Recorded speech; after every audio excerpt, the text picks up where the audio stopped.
Hello there, lovely people. It's Alex from Nintendo Life here, and if there's one thing I hate more than the Joy-Con D-pad, it's people complaining about it. Having said that, there are many instances where it is preferable to have a proper good old-fashioned crossy kind of D-pad, and it seems that 8-bit do herd that, but herd it may be too much. They've made loads of controllers in the past, including some with a D-pad. In fact, I've got one right here, which basically is a SNES controller with a D-pad, and you're like, yeah, okay, D-pad.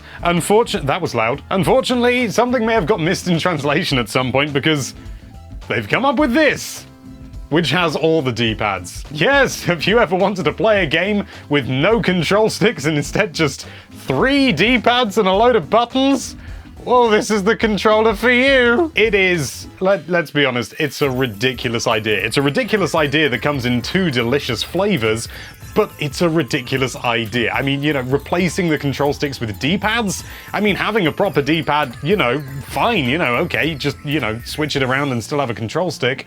But to replace the control sticks, it's mad. Do you know what's even worse? It's actually quite good. I would really like to have been a fly on the wall when designing this thing, because I imagine there must have been some pushback. But you know what? This weird, tiny slab of a controller is actually quite good. Before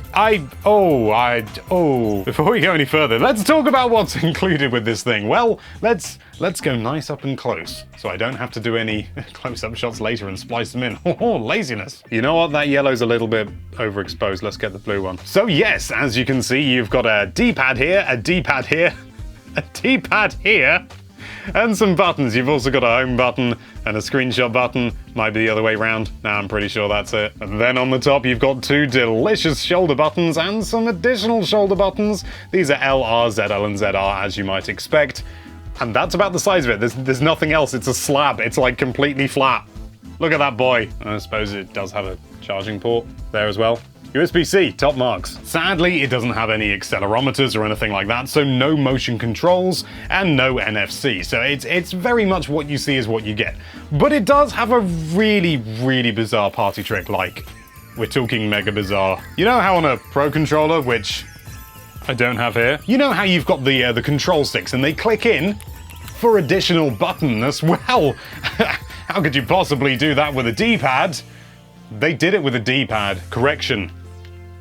They did it with 2 D-pads. That's right, if you need to run in a game or use a melee or use one of the other many clicky inward buttons which you do with the stick, you can do that with the D-pad. It clicks in the middle as well, so it's got 1, 2, 3, 4, 5 buttons under every D-pad. It's a strange old beast. But Alex, that's all well and good, I hear you cry. How do they actually function when playing actual games on the actual Switch? Because, oh yeah, I should have said these are Switch compatible. I'd assume you'd know that just because it's a video that I'm doing. Well, to find that out, I had to play some games, surprise, sublimin prize, and so I did just that. And I tried to do as wide a variety of games as I could in a reasonable amount of time without just playing all the games on the Switch library. There are a couple of things like Splatoon 2 that basically out and out won't work with these. I mean, they will work, but no motion controls. And as I've said previously, if you're playing Splatoon 2 if you're playing Splatoon 2 without motion controls, then you're wasting your time. So what did I try? What did I try? Incidentally, all the footage you're about to see was played using one of these controllers. That's how much attention to detail I give. The first game I tried was Yooka-Laylee and the Impossible Lair, a Donkey Kong Country style game that I like an awful lot actually. And you know what? Unsurprisingly, it's brilliant. You know, D-pad controls, that kind of game. There's no real sort of analog input, or if there is, I've never blooming used it. So yeah, you run around with the D-pad and everything. It's good. Yeah, it works great. Then I tried Doom. Doom 2016, the recent one, not the re-releases. Don't play Doom with this. Yeah, I was skeptical that it would be any good with this controller, and in reality, it's absolutely appalling. Yeah, you cannot play Doom with this controller. I'll be honest, I'm going to stretch to say any sort of first or third person shooter that requires really, you know, sort of quick movements and accurate movements, analog movements. These are dead in the water. They just don't work properly. I just couldn't get an aim on anything, and sometimes it would take me a while to get one of those big rippier party kills that I can't show you because it's YouTube, and they say no money for you if you show that. It was interesting to see that the left and right sort of click buttons, how they, in reality, they work, and it's nice that they're there and for functionality, but in action games, when you're doing sort of like quick reactions, not really ideal. A fun idea, but it doesn't really work. Also, just no, do not use this to aim in a shooter. Just don't do it. Then I played The Witcher 3, and you know what? The Witcher 3 is actually not bad, you know? It's genuinely not too bad.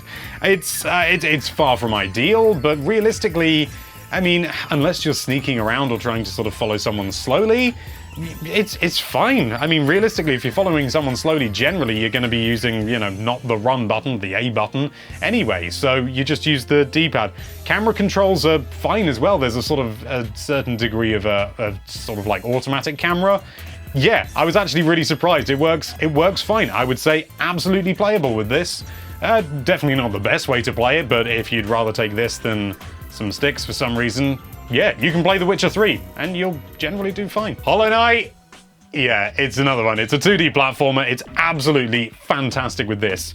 I'll be honest, I'm actually kind of tempted to play through Hollow Knight and actually complete the game, because I've never completed it because it's so blooming enormous. Using one of these controllers, I mean, the yellow one. I was going to have the yellow one on camera the entire time, but this one, it doesn't blow out the exposure as much. Then I tried Luigi's Mansion, and I've got to be honest, whilst it's certainly playable with this controller, you know, you can do all the functions and everything, obviously no motion controls again, but they're pretty minor. You can get away with them without using them even. But yeah, overall, Luigi's Mansion, I find, really does benefit from the stick controls, and it's probably why it was released on the GameCube and not the N64.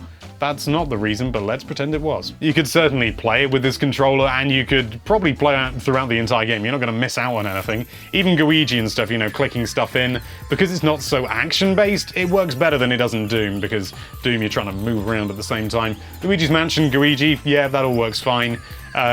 But yeah, it's not ideal. I would say it was less playable than The Witcher 3, but more playable than Doom.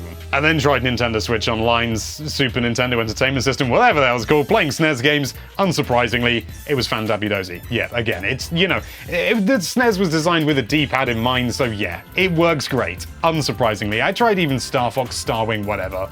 And yeah, even that sort of 3D game, I think because it was originally designed with a D-pad in mind, it works great. Can't fault it. It was really good. In fact, actually has more functionality than one of the SNES controllers, kind of. I mean, it doesn't, because you can still do like home menu and stuff like that.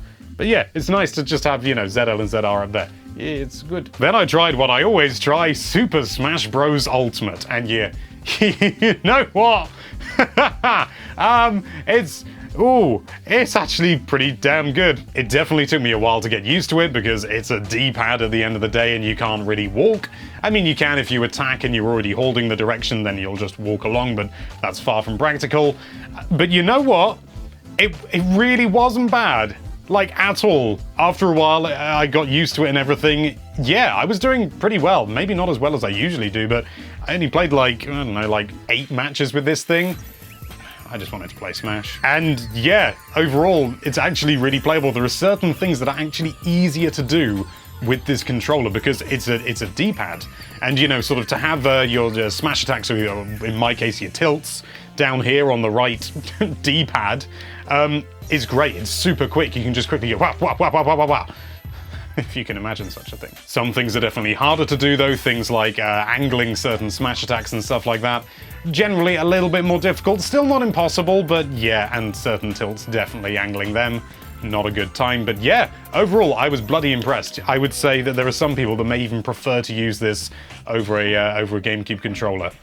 Not many, but they're out there. I think overall that covers most of the ground, you know, things like that. I imagine things like Breath of the Wild are even playable on this. I didn't test it because I was doing a thing I'm not allowed to talk about yet. But yeah, overall, these are pretty tasty little controllers. The whole point of them is they're designed to be like ultra portable and they, you know, you're not worried about the sticks breaking, so you don't need anything. And there's nothing protruding out or anything like that. It's proper, it could probably fit in a pocket. I need a pocket. I don't have any trousers nearby, so this will have to do. Oh good, it does have a pocket. So yeah, it fits in there like that. So when you're out in your Hawaiian shirt that's been crumpled on the floor and really needs a wash, You can take a controller with you, no problem at all. Also, you can like connect it to computers and stuff, but we're here for the Switch stuff. Also, they've advertised this, you know, the whole marketing thing's kind of like, use it with the Switch Lite, which actually, I mean, I can understand, yeah, but I think honestly it would be better to take one of these and not your Joy-Con with your Switch, because then your Switch is nice and flat, doesn't have these sticky out bits, and lo and behold, you've got like a super slimline solution. I don't know.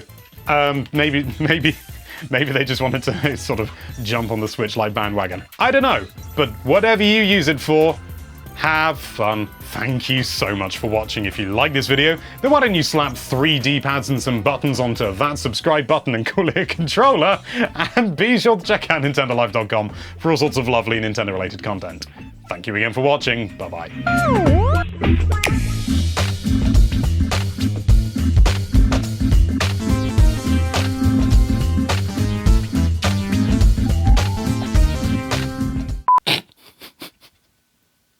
I've opened the wrong list and instead the first entry is mini vegetable fajitas.